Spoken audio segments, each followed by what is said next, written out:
All right, welcome to the Outlaw Radio Show. My name is Zach Adams, and I pastor a church located just outside of Athens, Georgia. The name of the church is Calvary 316. If you're local, come hang out with us one Sunday morning.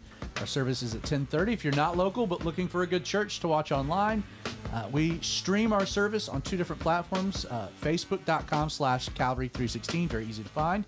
And then we also stream our service on our YouTube channel, which you can find. The quick link is Calvary316.live. So Calvary316.live, live stream. Facebook.com/Calvary316 is the Facebook page. You can get all of that by just going to Calvary316.com. I'm joined, as always, by the man that needs no introduction, although I introduce him every week, Pope Creighton Vaughn. How you doing, buddy? I'm doing well. How are you? I love the fact you're sporting his productions. It's a throwback. Always. It's my favorite hat. I wear it all the time. Yeah, you do know you switched the camera angles, right? Where you were like not on the camera angle and I was just staring at you. But that works. You still didn't switch it back at all. Well, that's because you're talking. Now I'm talking. Now I will switch Explain it back. how the I show... got all mixed up there. Explain how the show works. It doesn't. No, basically what happens is... At least we're consistent. Yes, True. we are that. That's important. And it's always fun. Basically what happens is I will bring a topic and introduce the topic to the room. Zach will make a Bible study out of it, and we will have a discussion. He doesn't know what the topic is. The other guys, who Zach will introduce in a second, don't know what the topic is. And so it's always fun. It keeps Zach on his toes, which is fun because he's a know-it-all. And if you have comments, questions, or concerns about what we're talking about, or if you want to do a question for next week and you want us to know what your question is, I am also monitoring the comments on Facebook and YouTube, where we are live streaming. Speaking of which, everyone say hi to Jennifer. Hello, Jennifer. Hello, Jennifer. Yes. Just like that, I will read out the comments during the show, especially if I can get them in when they are relevant to the conversation at hand. You can always send thoughts, questions, whatnot to our official show email address, which is popecreighton@gmail.com. Again, popecreighton@gmail.com. Also joined in studio by the two regulars. We've got, we're going to go with Velvet Elvis today. How you doing, Isaac? Hello. Good? I'm doing very well. I actually brought some chocolate. If anyone would like to buy chocolate, send your order to popecreighton@gmail.com. So what makes you have a unique thing when it comes to this chocolate? Explain the chocolate. Well, long ago, what had happened was Alexis was buying $6 bars of chocolate and from Human, but there's no refined sugar or anything like that. And my bank account didn't agree with that decision. So what I ended up doing was trial and error, making chocolate that was healthy. So that was all live, right? What I just did there. Yeah, what you just did was absolutely Yeah, well, live. he wasn't in focus, and it was like we can't go the whole show with him not in focus. So we apologized for that. I had to focus the camera, but you look sharper at the moment. I appreciate that. So the chocolate, there was no like organic good chocolate, and your wife wanted it. No, and yes, she did want it. And the first few batches, this is about 2 years ago I started making chocolate, and the first few batches were absolute trash, in her opinion. I still finished them off my own, and I thought they were pretty good. But anyway, so I just kept refining, and they're literally just sweetened with honey. There's no sugar in them at all besides that, and they're also vegan, so there's no milk or dairy of any sort. So they're actually very healthy. The only thing that they have in it is, gluten, but I could easily switch over to gluten-free pretzels. But it's kind of like a Reese's, but super healthy.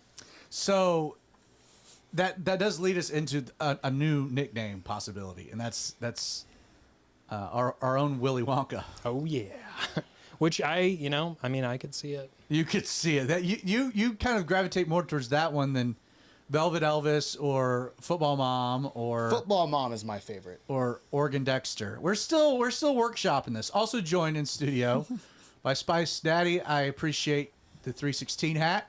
And you also got your Spice Daddy shirt that your mom made you. I do. Thanks, Mama. Yeah, which is... Thank you, Justin's mom. It's beautiful sight to see. It's so cute. So just kind of like with that particular angle, go back to Spice Daddy. We've kind of moved him. He's complained about not being on the couch where he can spread out. And then we moved him to another chair, but he was too cramped. So we've kind of given him some space over here in the corner. And but that required having the TV in the background. And so as the audience, if you don't like that angle, like I know John doesn't like that angle, but we can't let John like make decisions about everything. And so if you don't like the angle, let us know. If you like it, let us know. If you don't care, don't let us know. It'll work. So I want to start tonight by actually talking about something that's been on my mind really since the new year. We've just had... Before you get into your rant, hold on. Okay. Miss Ann says hello. So everyone say hi to Miss Ann. Excellent. Hello, Miss Hi, Ann. Yes. She also Miss says you that already. She also says that she looks forward to seeing you on Sunday. That's true. I will be at Calvary Chapel Stone Mountain this Sunday, filling in for my dad, sharing my testimony, sharing my story. And I've actually put some thought into it. So I've done this, oh man, almost a dozen times now, everywhere but at Calvary Chapel Stone Mountain or Calvary 316. I gave a little bit of like a 15-minute version of it in I think it was the 22 Pastors Conference that was hosted there. That was the first time. I still had wrist braces on. I had shared it all. But since then, I've kind of developed a kind of a go-to message.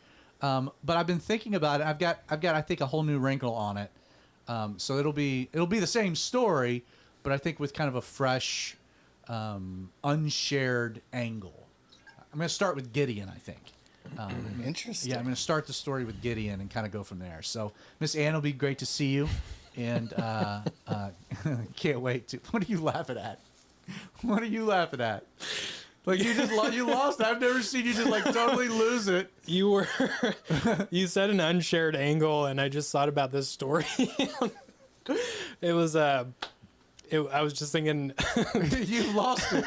You've got leave him on the screen. Yeah, he's up. Leave just him from up. the angle of your dog. I was just thinking like what you were going through because I was like. Now Spice Daddy apparently gets it. Creighton, do you get the joke? I don't even get the joke. I don't get it. I don't What like if your dog was telling the story of you, what happened during that time? You said a That's different angle, and I'm different saying you're angle. going to tell your story through the eyes Through of the your eyes of my dog. Well, that would be. I don't know why that's so I don't funny. even. I'm not quite sure. Hey, that could be your third chapter. in the book. That could be a very. It really could. But that could be an entertaining point That of would view. be, considering my dog died about 3 months before I got sick, and the dog I have now just showed up. So there was no through the eyes of Angel. Anyway, so Yes. a thought. So also, Oh, we still have yes, the Deal Daddy, interwebs are lit up tonight. dude. I'm telling you. It's these shorts you're putting out there. Yes. So the Deal Daddy also commented, said he wants to get some of that chocolate, and also said, I and got this you, is a boo. quote, that zoom in was amazing. Cocoa Daddy.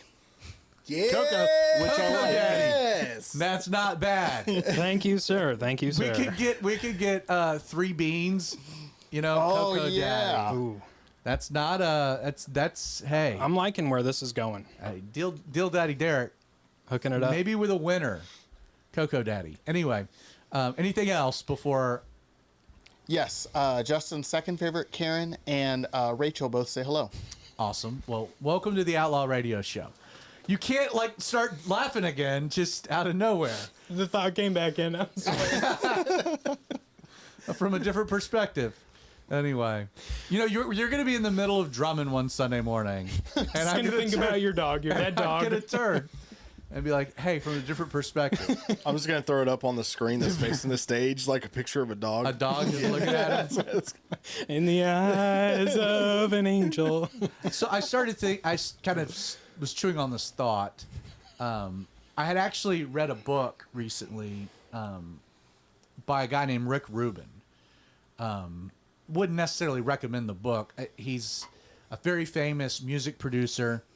Very eccentric kind of guy, but he's produced from Tom Petty to the Beastie Boys to Run DMC, just the list of artists that he's produced for is very long. He wrote this book, and in one of the chapters he's talking about, and again this is about as close to like self-help as I'm ever gonna get, but just about how like he made the observation that changing things in a person's life, like actually changing things, is very, very difficult. Like, it's very difficult to change. It's been said that the difference between a rut and a grave is just the depth.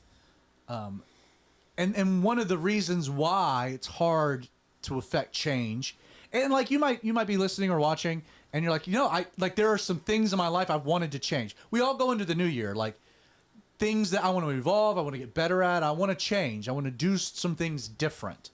Whether it's going to the gym or reading more, you might have relationship goals, things with your children, career path, eating healthier. There's all kinds of things where, again, for whatever reason, that refreshing nature of the change of the calendar, the new year, we start thinking about this.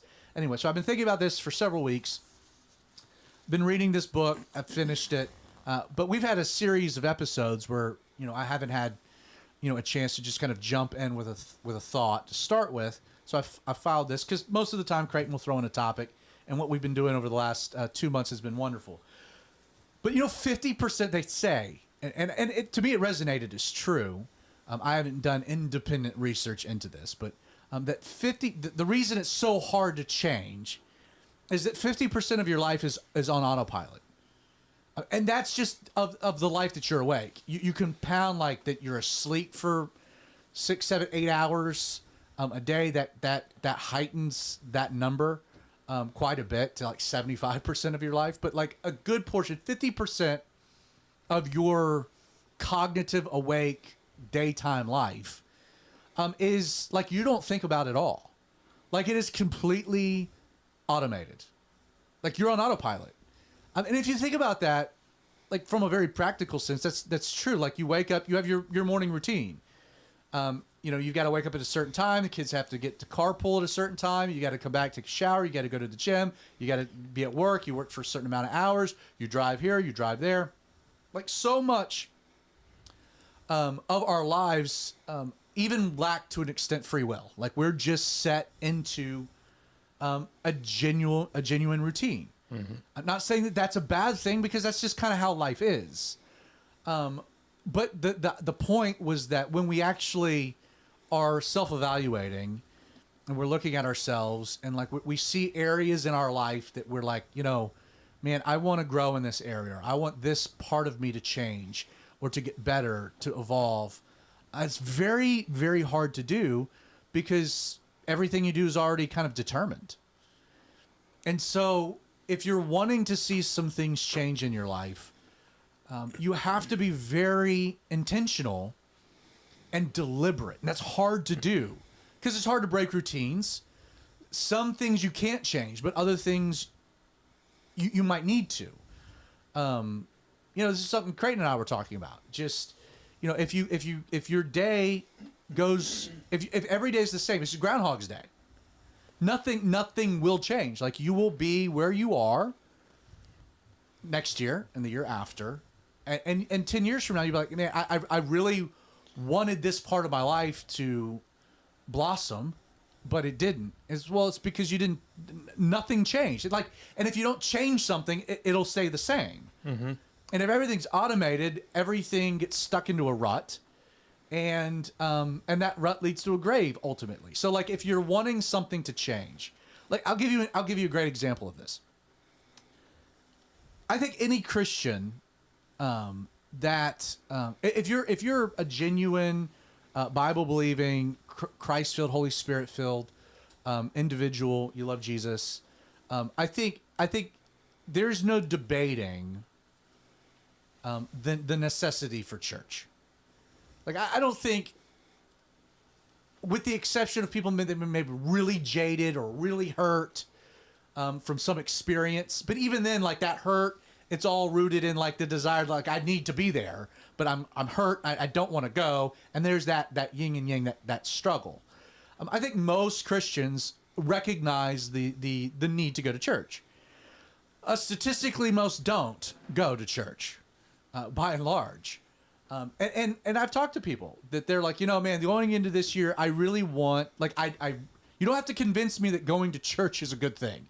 I know it's a good thing. I enjoy it when I'm there. I recognize It's important for my children. It helps develop a community. It's a good thing to be around other believers. It's a great place for me to check in. I like to be taught. I like to worship. It gives me a chance for communion. Something kind of hard to do at home on your own. Again, arguing with somebody as to like the importance of going to church, it's a non-starter. Most people, again, with some exceptions, will agree to the benefits. Yeah, I mean, if you're having wine at 10 o'clock in the morning, you're an alcoholic. I'm just saying. You know what I mean? Unless you're at church having communion. Unless you're at church, okay? But like, okay, so for example, someone's like, okay, I know that this year, we need to make our church attendance a priority. And they might start out great, for the first couple weeks of January into February, mostly because nothing else is going on. It's the winter. You don't have a lot of athletics. You don't have a lot of sports stuff. Things are genuinely, it's not warm out. You're staying inside. But then you start getting to spring and baseball kicks up with families, or you want to go out for a hike. Like Golf courses are open Sunday morning. Golf courses are open. My point is like, it's easy to fall back into typical patterns. Well, don't those patterns come, like going to work, for instance? Yeah, I don't like going to work all the time. I'd rather stay at home or go do something that I want to do. But why do we go to work? Because we have to, right? Correct. And so I think that's the priorities. I don't know how to making it a priority. And it's not just, I hate having to be like, oh, I have to go to church, but like days that get me motivated is because I get to church early. Most times I'm one of the first ones there. Right. And like, I'm there to serve the greater church body, but me being involved with the church, it's in my mind. It's not just a job, but like it, Well, no, I want to be there to do it. You know what I mean? So let me kind of explain, using you as a type. Like, it's easy for you to go to church every week. Right. Because that's what you do. And you've been doing that for years. And you're just like, well, that's just what I do. Again, you don't go to church by a decision anymore because it's become part of that 50%. You've made it such a habit that it's a benefit. It's a blessing. Just like I go to work, I go to church. Like, it's what I do. You make it a priority. You incorporate it into the routine. It's not, because again, life becomes routine. Right. The only reason that we go on vacation every year is because we've intentionally made it a routine. Because we value it, it's important. We think it's significant for our family. We book it as soon as the next trip is over, because it's like, well, we're not going to allow normal life routines, etc. I only have so many of these with my kids in my house. I'm going to prioritize this. This is something that will happen every year, and I'm going to make it happen. I'm intentional about it. Same thing with church. Like, we're going to go to church. Like, people are like, oh, well, we go every other week. No, you don't. You go every fourth week. Because you can never, like, you're not making a routine. Like, you're not creating a rut for it. Well, I think that's what I was saying too, and we've talked about it before. Of it's not that I'm just going to church. I'm not just going to church because I'm want to be there to go to church. I do, but I go and I'm involved in the church. I've given me a reason other than just going there because, to be honest, I don't like people that much. Shocker. But like, I like the church people because they're part of the family. They're your people. They're my people. They're your people. And I want, and because Jesus said it was important for me to be with my people, I need to be there. And I think the way you got to look at it for me anyway, going to church is I've put priority not on the church, but on Jesus, and Jesus told me to do something. Therefore I'm going to go. So here's the application part of this. My point is, if you're like, hey, church should be important, we need to make this part of our life, then you have to go every week and commit to it, and it's a non-negotiable, because you have to make it a pattern. You have to incorporate it into the automated part of your schedule. if you don't, all the important things in life become part of the automation. That's how we work. That's how we operate. And here's the interesting thing. Social media, advertising giants that use social media, Google, etc., they also know that you are absolutely a type. And there's a pattern and there's a rut. Do they try to advertise for you to do something brand new? Or are they advertising to what they know will work because of your online profile and history? They placate to the thing that's the pattern. Because, again, it's so hard to change. The only way you can change is to make it a habit and make it part of the pattern. So, like, if church is I want church to be a priority, then come every week. You'll know that church is a priority when you get in your car and your phone sends you a notification giving you directions to church. Explain how that works. We were just talking about this off air. Well, your phone is basically just a data mine of It's a spy your machine. life. Yeah, essentially it tracks everywhere you go and a lot of other things. But, you know, when I get into my car, it automatically connects to my phone on the infotainment system and it pulls up directions. It's like, if you know where I'm going, I don't need directions to it. Okay. Right. Typically. All right. I would, though, because I get lost anywhere. I get lost in my own neighborhood. So does my wife. She certainly does. But anyway, she's watching that. Yeah. I'm sorry. But seriously, so, if that's a place that you go frequently, it's going to keep track of it. But it's also kind of frightening, in my opinion, because all of those pieces of data can be used to control you. And we actually see that people are controlled in society by their phones. And it's interesting. It hasn't happened yet fully, I don't think, but you can really be manipulated, I think, by your phone, essentially. When I see that pop up, I go a completely different way to the wherever I'm going.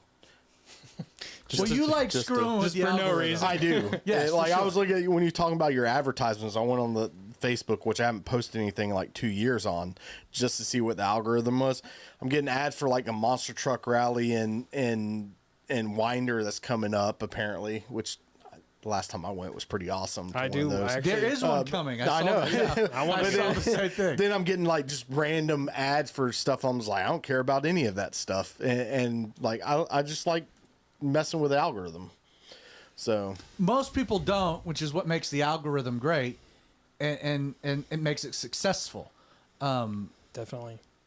But you guys understand what I'm saying about like just being intentional? If there's a part of you, like if you're sick of being in debt, if you don't make a serious, conscientious decision, commitment to break a pattern, you will always be in debt. Like you have to, because you're in a rut. Mm-hmm. You have to be really intentional with the decisions that you make. Well, I I guess the think- best. Sorry, go ahead. I think the other thing that you need to be is not just intentional, but is very introspective. Because a lot of the times when, like, people who want to get out of debt, generally speaking, aren't aware of where most of their debt comes from. Like, it's not, I mean, there are, there's people who spend thousands of dollars a month on a specific thing. Amazon. or get useless degrees. Or get useless degrees. We're not pointing fingers here, Justin. But I feel like a lot of the time when we're talking about the stuff that is routine, it is stuff that your body knows is routine, but your brain doesn't realize it is. Do you understand what I'm saying? Yeah, for sure. So I think you have to be if you want to do a thing, you need to not only be intentional about that thing, but you then need to also be more intentional about everything else you're doing. Because if you want to go to church on Sunday, you probably need to change the way that you act Saturday night so that it's harder to sleep in or you don't feel the desire to sleep in 100%. Sunday morning. 100%. You have to be very introspective about your whole routine to change small things think because that's good. everything is so interconnected. It would be like if you were in a situation where, say you're 30 or so, and What, Zach? and you're like, I I would really like to maybe meet a woman and develop a relationship and not be alone. But I work from home, and This is getting oddly and specific. I don't. And, no, I mean this is this is a common thing. And I work from home. You could. And my name just happens to be Creighton. You could, and you could just so happen to involve ChatGPT to create a ad for you. An actual online dating Right. profile. But here's the thing: like you have to be intentional. Of like, I am where I'm at. I can't expect a big change to happen without me changing something. Is my point. And I think that fits in so many different. For me, I'll tell you, like, I hate it. I absolutely hate it. But when I got home and I did therapy and I got strong enough to be on my own, you know, it was like I knew that I needed to go to the gym, and I needed to at least I needed to build arm strength, but beyond all of that, I needed cardio because I had heart things, and I needed to build lung capacity. And the Lord healed my lungs. It was a great thing, but like I had to strengthen my lungs. I had to get blood flowing, and I would not do it. I mean, I would walk in my neighborhood some with a therapist, and then I powered through during the warmer months with my wife because it's like I got to do this. I have to do this. I gotta get better for my kids. But then it got cold, and I'm like, I'm not doing that. I'm not doing what I know I need to do, which is why, what was it? January of last year. I was like, I joined a gym. I met the guy that runs the Bodyplex. His name's Clayton, a good dude, brother, become a genuine friend. And it was like, hey, this is, I told him my story. I was like, I don't know what to do. I don't know what I can do. I couldn't even move my hands very well at the time. But it was like, I have to figure out a way to make this routine because I need to do it, but I won't do it. And like, I have to be very, even after doing it now for a year, I still, from a week to week basis, I've got to trick myself into going. I've got to create scenarios where I can't get out of it. I've got to, like, I have to, at some point it'll become more automated, but like if I needed to make a change, but the only way to do that was to be very thoughtful. Like I thought what you said, Creighton, was great. You have to change some of the little things. I got to make this where it works. So I study. I have my headphones on. I listen to Bible studies because one of the things I feel like I'm wasting time.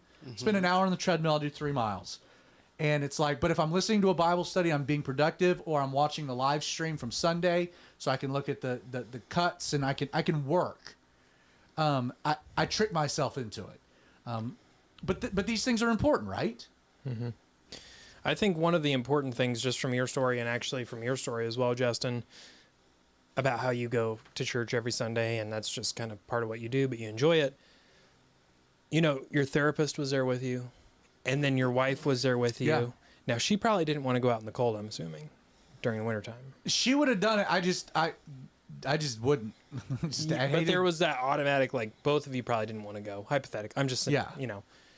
And when you go to church, if no one was there, if it was just something that you're doing by yourself, it's a lot easier to quit when there's no accountability. Accountability is a huge part of that. So when you go to the gym, you meet the person who owns it.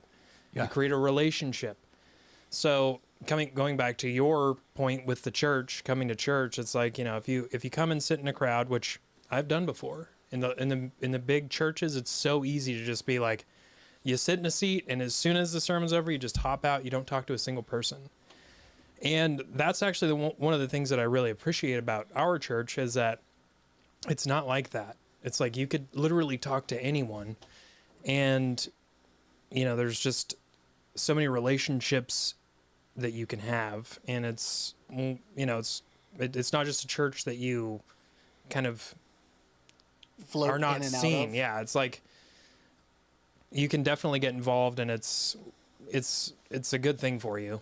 Well, and I've appreciated it. There's been episodes of the Outlaw Radio Show where we've talked about church by the numbers and things like that. Going back to some studies I did in the book of Acts early in our church's history. It's crazy if you think about the percentages, but like if everybody in church came one Sunday a month, so everybody came one Sunday a month, you know the odds of you seeing the same people each week? It's 8%. Like, so when people are like, I just can't, I'm not getting to know anybody. I'm not really connecting. It's like, well, you go once out every 4 weeks, more than likely you're not even, and the bigger the church, you know, the harder it is. I'm not even seeing the same people. I mean, how can you develop any type of rapport, connection? Right. So, you know, I don't really like to use the word accountability so much, because accountability only works if you want it to. Well, I think what it is, and you see this with churches outside of America. There's no consequence for going to church, or you see what I'm saying? Like in other places, like I remember being in an unnamed country, just for lack of a better way to say this. Like I would sometimes look around for new people, like kind of sizing them up, making sure they weren't the cops before I go into the building, kind of thing. Like when there's no consequence for just showing up to church, I think that's where people are less likely to get involved. That's why, you know, in Europe, like half the churches are shut down. I just saw an article on the St. Matthews or something in Ireland or England was used for a silent rave the other day. I mean, it's just like they're using churches now for clubs and houses because they're getting sold off because nobody's going to church anymore, and it's because there's no consequence for going to church. Do you see what I'm saying? I think I get what you're saying. Yeah, just the idea that like there's no price for entry, so there's no consequence for leaving. Right, and I think you don't get that consequence, that price for entry, unless you intentionally get involved in the church. It's like something to lose. Nobody ever thought about the importance of toilet paper until like March of 2020. Right. And then it was like, oh no, this is why, because it was gone. That's why I'm a big fan of bidets. Right, there you go. But it's gone. Like, again, there's the familiarity of it where it's like, well, there's not a priority to go every week because I can go next week. Right. Well, or the week after. A good example was the other week when, you know, when Andy got sick and then John was sick and we had to like change stuff last second. Like the fact that some of the people that that are there every week, they're serving, just like a couple of them that we rely on, they didn't show up. Yeah, we got it done. But man, is it a lot easier when you're involved and you're there. And you see that when you put yourself into it. Make it cost something to go to church. Well, I let you two guys, you know, Isaac, you're more new to this, but you're fitting into this. But you two in particular, Creighton and Spice Daddy, you know, there are times you guys go on vacation, you're out of town, you're doing a thing, family time with the lake or whatever, and it's like, hey, we'll hunker down and we'll make the morning work. That's fine. But I always try to make sure that you both know, right? Yeah, hey, the morning was fine, but man, you were missed. Mm-hmm. And isn't it nice to know you're missed? Yeah. Absolutely. You know, the autonomy of not being missed. I think that's, again, you can change that. So that was a thought that had been floating in the back of my head. I wanted to get that out. Second thought, and this really piggybacks off of last week. So I've started doing something, Jessica and I. So a couple of years ago, The Chosen came out. It was like this kind of phenomenon. It was a big thing. I watched like 15 minutes of the first episode and was like, no, I'm out. Like, and it dealt with Nicodemus, Mary Magdalene, because I went like full theologian. Like I picked apart everything that was wrong. Like I couldn't just enjoy the artistic expression of it. The book is always better than the movie. You just have to get over it. Right. Are you talking about the Bible? Yes. That's true. That's a pretty solid one. That's a solid point. So like right off the bat, I was like, nah, I'm done. Jessica really enjoyed it. She was like, I'd love to watch this. And it is great. And I was like, nah, I can't do it. Interestingly enough, my dad totally loves it. My mom had the same struggles that I did, and for the same reasons. So fast forward to about a month ago, I'm actually having a conversation on the phone with Josh Brown, who's his productions, and we're just catching up, whatnot. And he was like, "Hey, have you watched The Chosen?" So I reiterated exactly what I just said to you guys, and he goes, "Man, I felt the same way, but I kind of like stuck with it, and I gave it 3 or 4 episodes, and then like the writing, the acting, like it takes them a couple episodes to figure out what it is they're wanting to do and how they want to accomplish it. Like it's a little wonky in the first few episodes, but then they really do kind of fall into their own lane, which reminds me a lot of like Parks and Rec. Love the show. I was told up front, don't watch the first season. It's just a knockoff of The Office. You won't like it. So we skipped the first season. We went to the second season, watched it all, and then out of curiosity, I went back to the first season and was like, if I had started with this, I would have never watched the show because it was obnoxious. Like they needed to break free of kind of a template that they were trying to emulate, just be themselves. The Chosen kind of did that. So Josh was like, you should totally give it 3 episodes. So there's like nothing good on TV anyway. So I told Jess, I was like, hey, let's 24. 24 is great. It is. It's just there's no place to stream it. That's another topic. Hulu. Netflix. There's not on Netflix. I don't have Hulu. It's. We don't need to Is talk it on about Netflix 24. now? It's a Sorry, it's on 30-year-old Hulu. show. It's on Hulu. Do not. Okay, listen. 24. First of all, that is one of the best shows to fall asleep to. Thank you. I don't disagree. It's the only show I've ever watched where I actively rooted for one of the main characters to die. Right. In the first season, Right. all I want is Jack Bauer's wife to die. Yeah. and She was the most obnoxious character of any show I'd ever watched. Yeah. She would do the dumbest things. Is she like a Job's wife kind of character? No, she's like the it's a whole thing. And now And we're like, back to The Chosen talking about Jesus. Well, and then tried. and then the bad guy is Nina, and I'm like, Nina, shoot her, please. And sure enough, the season ends with Nina shooting Jack's wife, and I'm like, thank goodness. Spoilers. Thank goodness I can watch the second season. Anyway, back to The So good. Chosen. You got me stuck on 24. It's a good show. It's a great show. So Chosen. So I did. So Jess and I we've gotten back into it. So we've been watching, and I've really been able to kind of take a step back and appreciate it for what it is. I told you. Yeah, you're right. Yeah. You did. I've enjoyed it. There's some things that like the whole Nicodemus storyline where he's in the Galilean ministry is baloney because this was the Judean ministry, which John records. This is early on. The timing's wrong. I mean, and I'm going to pick that apart. I like their take on Matthew. I love their take on Matthew. Being basically autistic. Yes. Totally love it. I love it. I'm right there with you. Like and I like the presentation of Peter. I'm studying Yep. Peter right now. I think the character development, I do think that they should have made Peter a bit older. Because he was older. And I think they should have made John younger. There's some of those type of things. But that they get wrong, I think. And I read a lot about like people hating on The Chosen, stuff like that, for the artistic like freedom. biblical Yeah, angle. but everything they've done isn't like not biblical. It's just You're arguing about chronology when you get Right. the Synoptic Gospels and John, and no one really knows the chronology anyway. So Right. it really is a majoring on not even a minor, but a spec. Like, it But doesn't matter. Enjoy it. What I love is like bringing Jesus, because when I think of Jesus, like the way they read about him in America, it's like, the Jesus videos kind of thing. He's just like this standoff guy. Yeah, the ones that you dubbed over. But like Right. in The Chosen, man should not live by bread alone. In The Chosen, he has a sense of humor, and like you get that feel of like he's human. Listen, I am waiting for the scene when Pastor Chuck gets saved. I'm waiting for that. It'll come.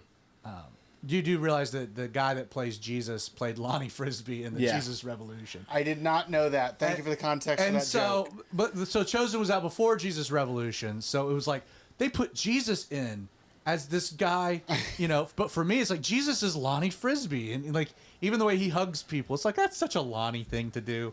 Yeah, I'm struggling with that part of it. Anyway, That's hilarious. but I've enjoyed the reason I bring it up is we've gotten to the point, we've gotten through the scene. I love the way they present Nicodemus. I really enjoyed the arc, the way that they've developed him. I like that actor too. I've seen him in a bunch of other things. I don't know.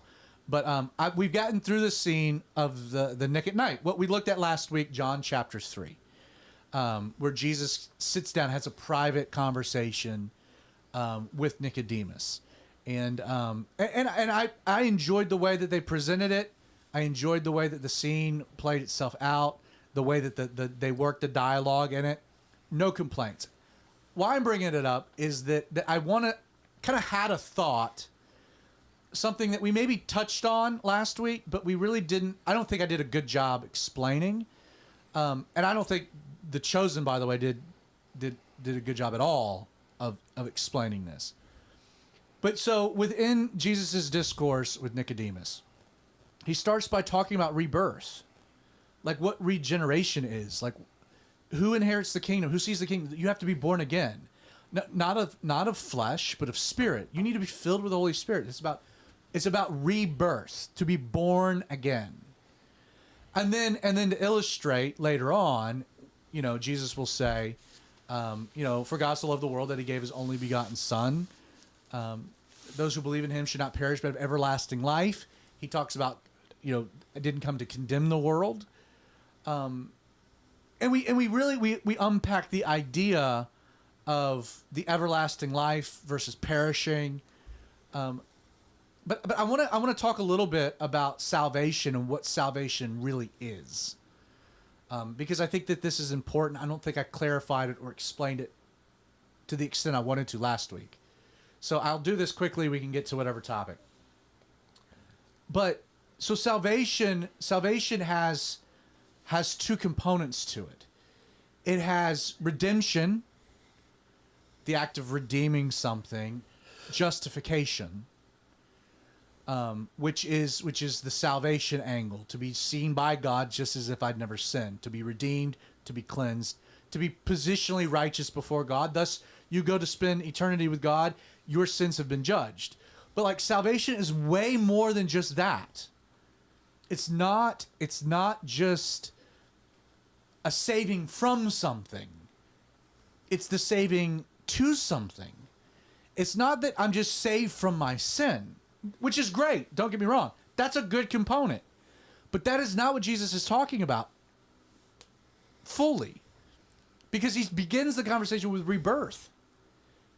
It's one thing for Jesus to save us from our sins, which is why he uses the Old Testament allegory or the illustration of Moses putting the pole with the serpent on it. They looked in faith, they believed in faith, and they were saved from the bites of the serpent. It's one thing to be saved from sin, to have your debt forgiven. But the gospel is so much more than that. I'm not just saved from my sin, but I'm imparted his righteousness. I'm bestowed. My debt isn't just paid, but Paul said, I'm given all the spiritual blessings in heavenly places. It's not just that the balance I could never satisfy gets to zero. It's that I get all of Jesus's credit piled on top of it. It's not just that the lamb is slain to pay for my sin, but it's that the blood is spilt to purify and make me holy and righteous practically. I'm filled with the Spirit. I'm born again. I'm no longer the same person. I'm in this process of becoming new. Something that begins in that moment, but it's a continuation. Nicodemus isn't just talking about, he's just not curious about everlasting life. He wants to know about the kingdom. Like something we live in and we're active in. It's not future, it's present. Which is why Jesus is talking about something that happens in the moment. It's not like, hey, this will be good for you when you're dead and stand before God. This is beneficial for you right now. Some theologians, they'll call it the great exchange. Christ took my sin and in exchange gave his righteousness. I just had a thought. Yeah, jump in. It's more of a question than a thought. That's okay. We do that with this show. Right. So me being Justin, the sinful man, whom Christ has saved, was it in John or in Revelation where it says he's going to give us a new name and only he knows it? Is that come with being a new creation? He just gives us a new name. Therefore, I'm not charged under God's law under Justin. And because I'm a new creature, a new name, Do you see where I'm going with that? Yeah, I think that's an interesting thought. Like, I never realized, like, why do I need a new name? Like, you gave me, like, yeah, my parents gave me my name, but you created me, but why do I need a new name? And well, think about it. I mean, when Abraham, think he'll call me Spice Daddy? I hope so. Me too. when God changes Abraham's name, Abram to Abraham. He changes Sarah to Sarai. He changes Jacob to Israel. He changes Simon Bar-Jonah to Cephas or Peter. He changes Saul of Tarsus and gives him the name Paul. You know, to name something demonstrates authority over. Mm-hmm. It reconstitutes. He's making Purpose? you his. Yes. Like, I'll give you a fine example. When we picked up our dog. Oh, we're going back to the dog. No, That's an interesting perspective. Not your dog. Interesting That's perspective. that's an interesting perspective. Indeed that it is. dog. But I think her name was Molly or something stupid like that. But then, Was that during your partying days? no, this is Poppy we're talking about here. Molly.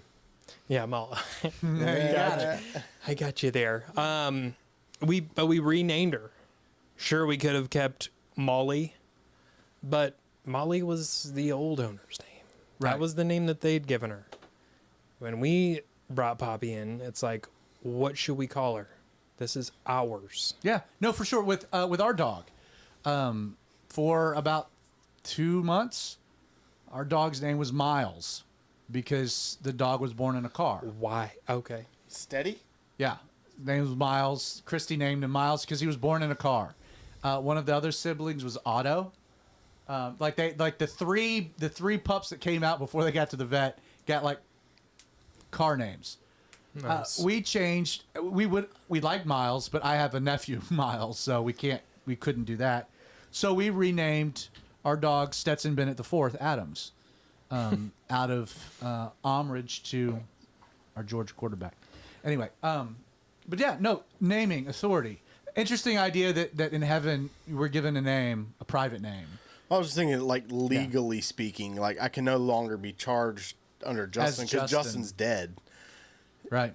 But like, he gives me a new name. Yeah, I like that. Who has a new creation. I like that. But you understand, Right. Creighton, why I kind of brought this up. I wanted to add that other wrinkle because it's so much more than everlasting life. We get stuck. For God so loved the world that He gave His only begotten Son, that whosoever believes in Him should not perish but have everlasting life. But that's the future result of the benefits you get from God giving His only begotten Son.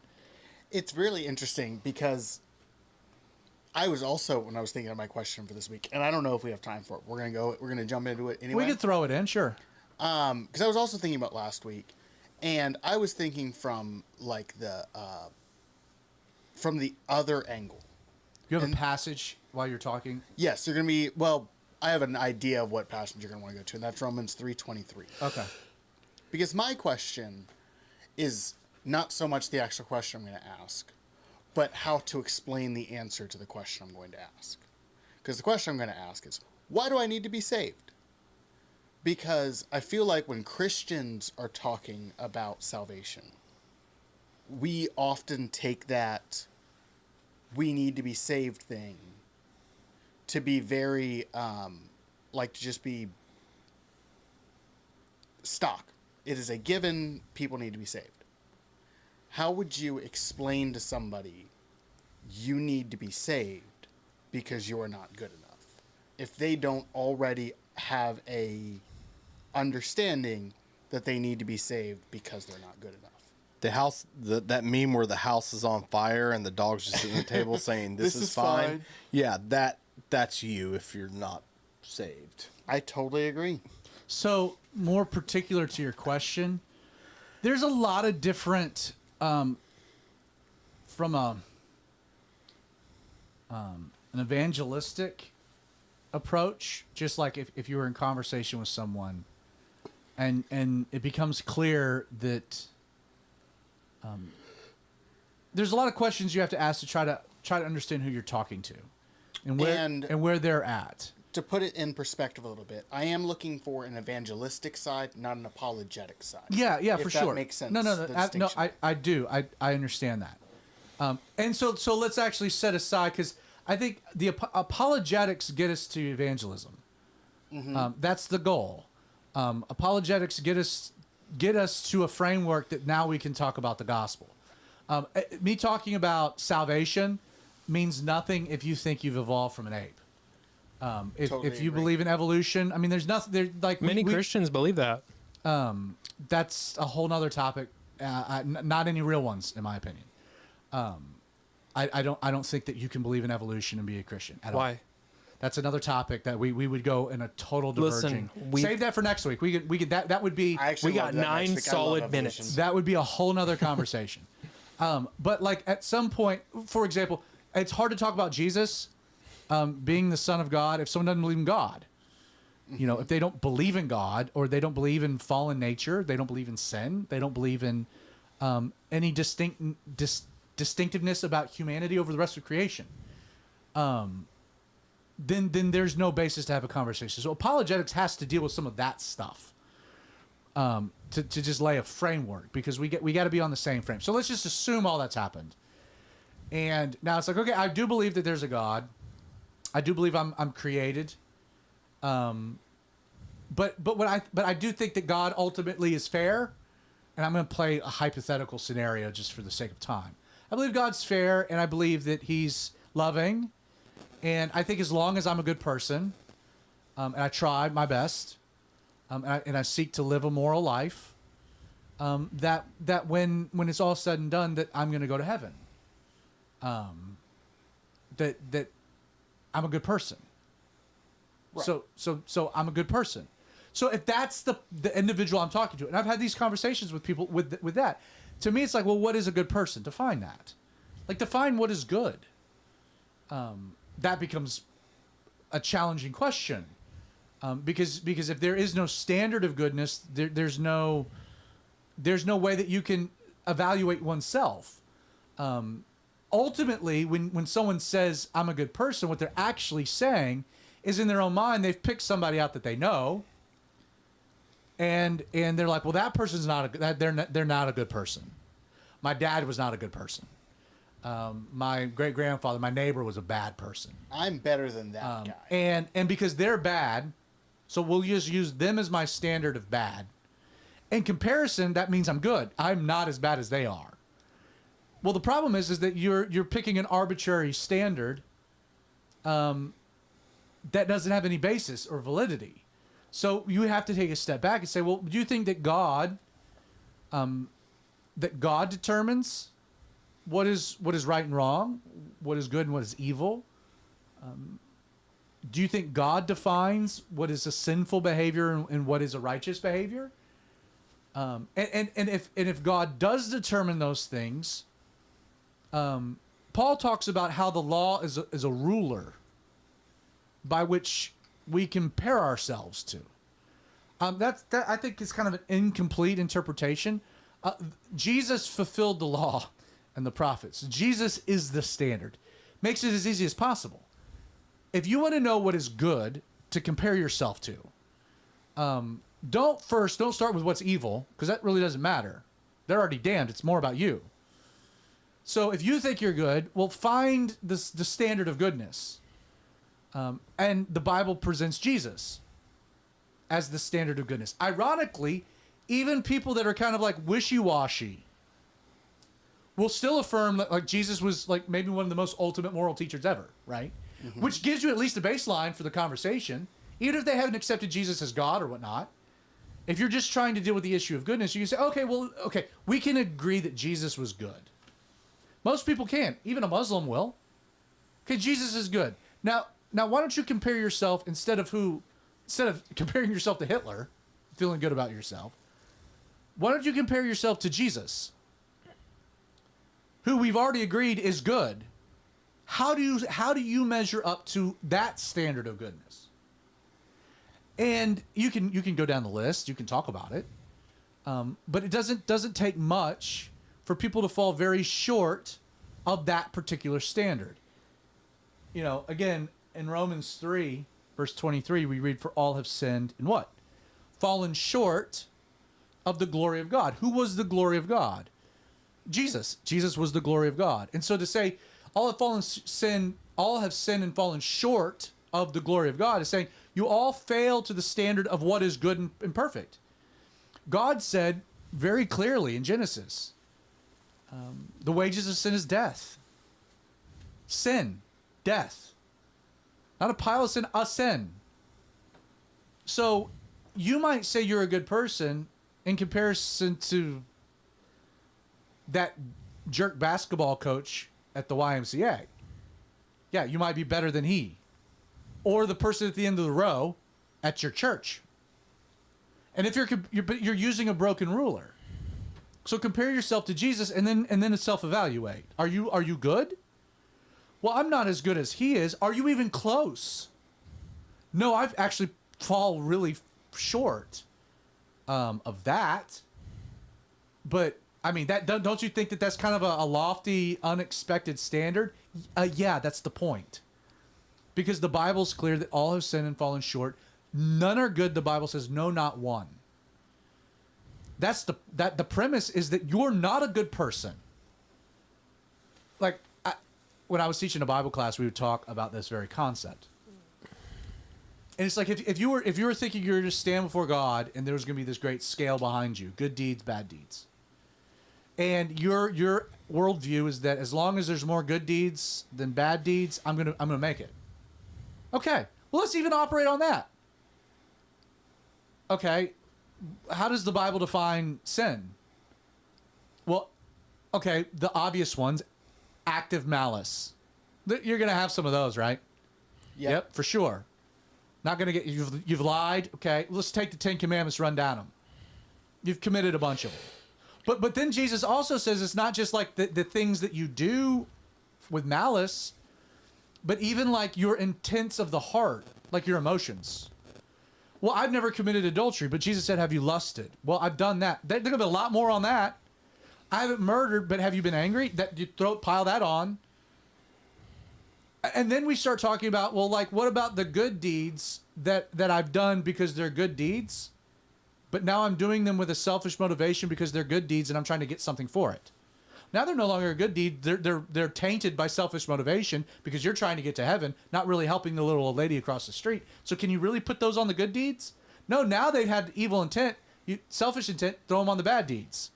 And then Jesus talks about that it's not even just about sins of commission that we actively do, but we're also held to account that we can have sins of omission. When we fail, it's not just that I do the wrong thing. If I fail to do the right thing or I do nothing, that's also a sin. Pile them babies up. The point if you start really looking at it, you're screwed. Like you really want to stand before God with that? And the answer is no. And so it's like, okay, you're in trouble because you can't approach God on your goodness because you're not good. You might have a few things over here, maybe, but let's be real. Again, the Bible says all have sinned and fallen short of the glory of God. We've all fallen short. None are good. Yeah, I think what really kind of struck a chord there, because I've been thinking like a lot of secular people, and I'm even guilty of it too. It's like when you help somebody out or you're doing something good, you might think, even the motivation is probably there's a slight bit of selfishness, you know what I mean? It's like, or even the idea, well, like one time I remember this guy's jet ski just totally fell off his trailer in the middle of the road. And, it's kind of those moments I'm like, whoa, is this really happening? And I was one of the first people to get out and help him push it back up. And I just thought, that's good karma right there. You know what I mean? Yeah. Because it's like, what comes around goes around. So but your motivation is like, man, I'm glad I did a good deed because I'm going to need one. Right. Which now no longer made it a good deed. Exactly. Or for me, it'd be like, hey, I'm going to help this guy with the jet ski because, maybe he'll take me out on the jet ski. Maybe I'll get to go out on the jet ski. It's going to need some repairs first. I just made a friend. Yeah. But I mean, it's again, with the idea of goodness, like people, the most common thing, I'm going to heaven because I'm a good person. That's what you get. I mean, that is the most common thing. Mm-hmm. Which, you know, to me is a great place to start because you don't have to go to the apologetic stuff. I don't have to make the arguments of an absolute moral lawgiver for us to even have the basis of understanding moral law. Well, that makes it even, sorry to cut you off, but No. that makes it even harder to identify. Like when we talk about you becoming a different person, it's like, well, it's like really hard to identify, well, is that the new person or is that you pretending, or is that your own selfish? Do you understand what I'm saying? I do. I think it becomes, again, the Bible has this great contrast of what's called works and fruit.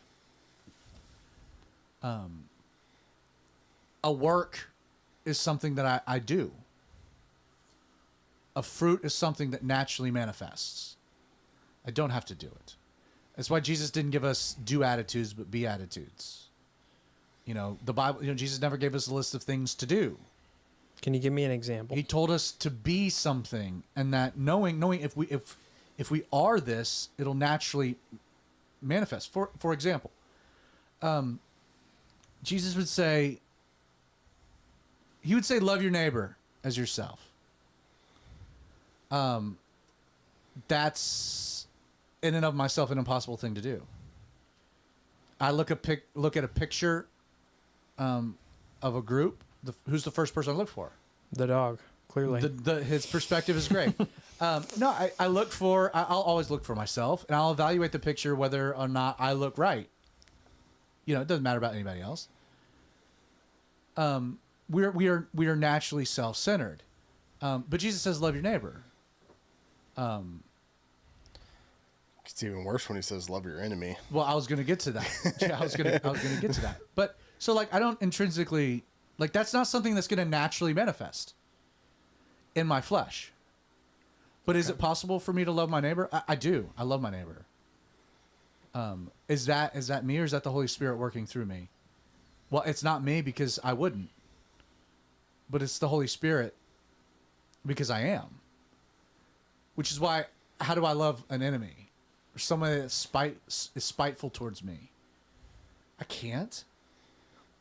But when I do, I know that that's not me because that's not natural. It's been produced from something inside of me that isn't natural, supernatural. It's the Holy Spirit. Our flesh is selfish. So anytime we're selfless, that didn't come naturally from you. That manifested from the Holy Spirit. Now, none of us will achieve all this. Paul, by the end of his life, it's like, I'm the chiefest of all sinners. It's like the closer you get to Jesus, the more aware you will be of your own fallenness. Not of your perfection. It'll be like how incomplete you are. Mm-hmm. Closer you get to a mirror, the uglier you get. Dim light, further away, you're looking all right. And it doesn't work for all of us. There you go. So, but my point being is that from an evangelical standpoint, Creighton, it's like, okay, hey, you're not good. You're not good. And I do think that at some point that resonates because people understand that they're not good. They're just deflecting. I have found that it doesn't take a lot to get somebody to admit that, something is wrong with me. I do sense a brokenness. I do sense an incompleteness. I do sense a lack of satisfaction. I have a craving that nothing that I search out in this world fulfills. I'm looking for meaning. I seek to have purpose. I know something has to change. I think that you can get, with the right technique, the right strategy, the right tone. Jesus was able to do this. Amazingly, people came. The people that Jesus changed were the people that came acknowledging their brokenness immediately. The only person that came to Jesus and departed without any transformation The rich man. was the rich young ruler. And why? Because he thought he was good. And Jesus goes through that and tries to point out he's not, right? Mm-hmm. He says, well, I've kept all of the law. And he's like, okay, great. Then sell everything you have, give it to the poor, and come follow me. And what could he not do? Let me go bury my father. Well, he couldn't. That was a different story.